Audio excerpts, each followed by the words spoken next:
dengan saya dan Nurma, salah satu staf pengajar dari SD Nuryasana, dalam seputar info yang menyajikan informasi terkini. Baik, saat ini saya sedang berada di ruangan kelas 6 dan menyaksikan langsung anak-anak mengikuti proses pembelajaran bersama dengan Ibu Siska. Kita bisa melihat suasana kelas yang kondusif dan dapat kita melihat juga anak-anak yang sedang melaksanakan proses pembelajaran dengan menggambar peta. Kita akan bertemu langsung dengan narasumber kita, yaitu Ibu Siska.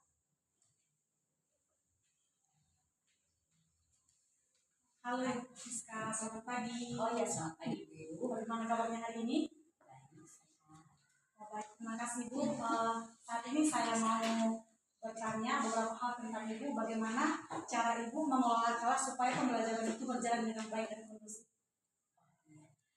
Sebelumnya saya mengucapkan terima kasih. Sebenarnya kalau di sini diwajibkan guru itu harus bisa mengelola kelas dengan baik agar semua kelasnya itu tetap kondusif. Sebenarnya untuk satu syarat melaksanakan proses pembelajaran, biasanya guru harus terlebih dahulu mengkondusifkan kelas. Nah, kalau teknik saya sebenarnya melaksanakan kondusif itu dimulai dari awal pembelajarannya, awal semester itu sebelumnya kalau saya pribadi itu sudah mempersiapkan cara-cara saya untuk mengajari anak-anak kelas 9. Melalui pengalaman saya 2 tahun yang lalu itu semuanya berjalan dengan baik, mudah-mudahan di tahun ini berjalan dengan baik juga. Nah, untuk diawali dengan rapat dengan orang tua. Rapat dengan orang tua biasanya kelas 9 itu diawali terlebih dahulu sebelum dengan kelas-kelas yang lain, karena untuk mengajak orang tua bekerja sama dengan wali kelas agar proses pembelajaran bisa berjalan dengan lancar. Nah, di dalam rapat dengan orang tua itu biasanya di sana telah dilakukan secara detail kira-kira peraturan-peraturan apa yang akan saya terapkan, kemudian perlengkapan-perlengkapan apa yang harus saya gunakan. Nah, untuk itu dihimbau contohnya alat tulis, buku paket misalnya wajib dibeli dari sekolah.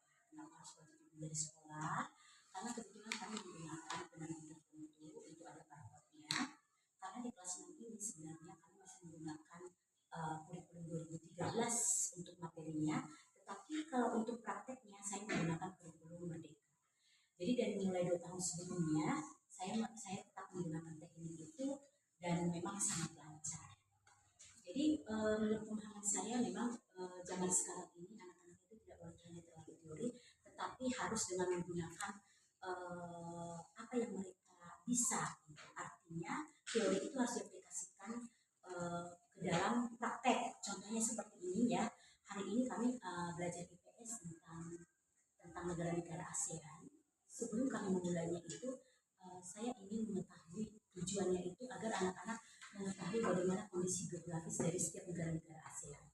Untuk itu, saya mengajari setiap peserta didik ini untuk bisa menggambar peta tanpa diciplak, tetapi dengan menggunakan teknik-teknik.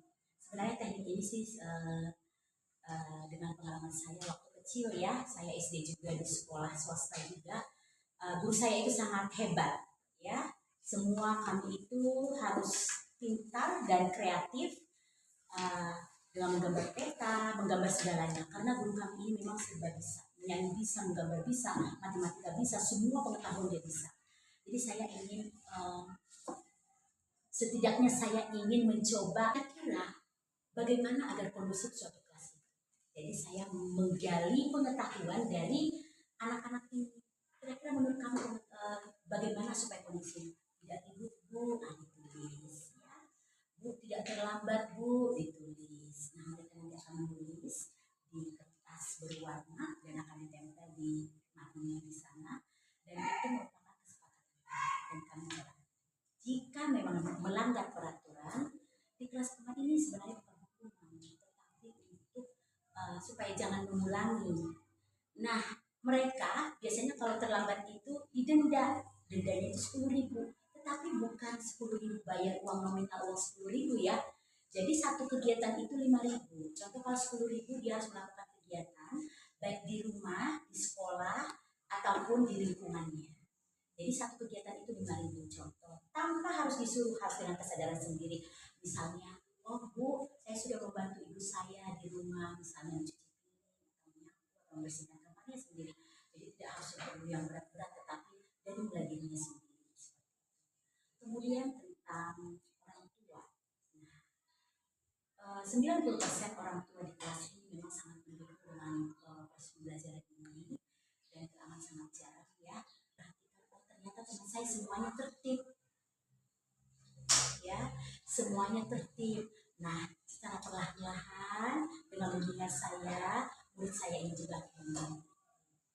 Nah, untuk itu mungkin seperti itu cara saya mengelola dari kondisi, dan intinya bahwa orang tua, wali kelas, dan juga peserta didik harus komit dengan apa yang sudah disepakati agar pembelajaran bisa berlanjut dengan baik. Nah, ternyata Ibu dengan cara itu saya bisa melihat bahwa ternyata Ibu memiliki cara dengan membuat kegiatan kelas, lalu membuat kerjasama antara orang tua, siswa, dan juga Ibu sendiri, sehingga proses pembelajaran berjalan dengan baik dan kondusif. Nah, saya juga mau bertanya Ibu, ketika Ibu sudah melakukan hal tersebut, tantangan seperti apa sih yang Ibu hadapi dalam mengelola kelas sehingga proses pembelajaran itu berjalan dengan baik? Sebenarnya sih harus ada ya kesadaran kita ini seorang guru. Kalau saya sih yang pertama tantangannya pasti ada. Cuma tantangan itu saya belajar dengan baik agar bisa menjadi lebih baik. Contoh seperti yang saya katakan tadi ya, murid saya ini sudah dikatakan ya supaya dia bawa perlengkapan, tetapi dari rumah tidak membawa Bu. Akhirnya mereka kan nggak bisa ya, nggak ada perlengkapannya. Katakan tadi ya, murid saya ini sudah dikatakan ya supaya dia bawa perlengkapan, tetapi dari rumah tidak membawa Bu. Akhirnya mereka kan nggak bisa ya, nggak ada perlengkapannya gitu. Nah, saya biasanya masih satu itu, tetapi saya katakan kepada yang lain bahwa dengan ini mereka tidak kurang nilainya karena mereka kurang disiplin seperti itu. Jadi nilai dari anak yang kurang disiplin ini akan berbeda dengan anak yang memang mereka disiplin dengan jauh-jauh sebelumnya sudah dilengkapi ya. Kemudian yang kedua itu biasanya di sini alat-alat tulis itu tidak saya perbolehkan untuk pinjam karena itu akan memicu keributan. Nah, tetapi ada juga orang tua mungkin sudah disiapkan dari rumah, tetapi anak-anaknya mungkin hilang di jalan, tidak memperhatikan.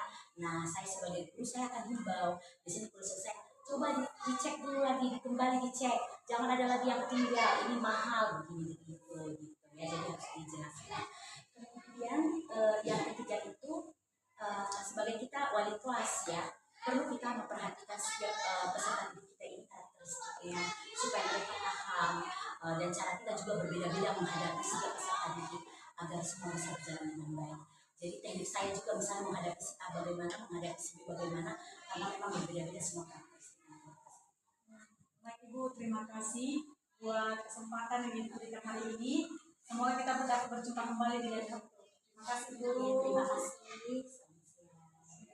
Berdasarkan informasi yang saya dapatkan, saya menyimpulkan bahwa seorang pendidik harus mampu mengelola kelas supaya proses pembelajaran berjalan dengan baik dan kondusif dengan cara membuat kegiatan kelas antara guru dengan siswa dan menentukan tempat duduk siswa sesuai dengan karakteristik yang dimiliki, dan juga harus bekerja sama antara orang tua, guru, dan juga siswa sehingga dengan adanya kerjasama yang baik proses pembelajaran berjalan dengan baik dan kondusif. Demikian informasi yang dapat saya berikan. Salam literasi.